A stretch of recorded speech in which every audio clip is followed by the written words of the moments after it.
তো গাইস এই যে দেখতে পাচ্ছেন iPhone 8 Plus কিন্তু আমার হাতে চলে আসছে একদম ফ্রেশ কন্ডিশনের একটা কিন্তু ফোন। এই যে আমার হাতে যেমন কন্ডিশনের দেখতে পাচ্ছেন সেম কন্ডিশনের।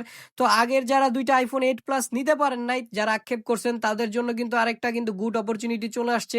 একদম ফ্রেশ কন্ডিশনের কিন্তু এই iPhone 8 Plus চলে আসছে আর এটাতে কিন্তু কোনো ইস্যু নেই। একদম টোটালি। আর এটা 64 জিবি আর 72% অথেন্টিক কিন্তু ব্যাটারি রয়েছে এটার ভিতরে এখনো। জাস্ট এটাতে ২ টা সিম্পল আপনারা ডট দেখতে পারবেন। এই যে জাস্ট সিম্পল ডট যেটা কিনা বোঝাও যায় না ভাই, একদম সিম্পল। আর এটা এরকমই থাকে, এটাতে কোনো সমস্যা হয় না, জাস্ট সিম্পল একটা ডট ২ টা, ঠিক আছে? আর এখানে এটার যে ক্যামেরা মোডটা ভাই, যারা 8 প্লাস চালান বা 8 প্লাস ইউজ করতেছেন বা ইউজ করতে চান, জাস্ট ক্যামেরাটা দেখেন ভাই, এক কথায় পুরাই বলা নাই ভাই, পুরাই আগুন। জাস্ট এটার পোর্ট্রেট মোডটা দেখেন, জাস্ট এত সুন্দর যা বলার বাহিরে। তো এই ফোনটা কিন্তু ফুললি রয়েছে এখনো ভাই, যারা নিতে চান তাড়াতাড়ি ফলো দিয়ে ইনবক্স করুন, দেরি করলে কিন্তু পাবেন না। তো ধন্যবাদ এন্ড আসসালামু আলাইকুম।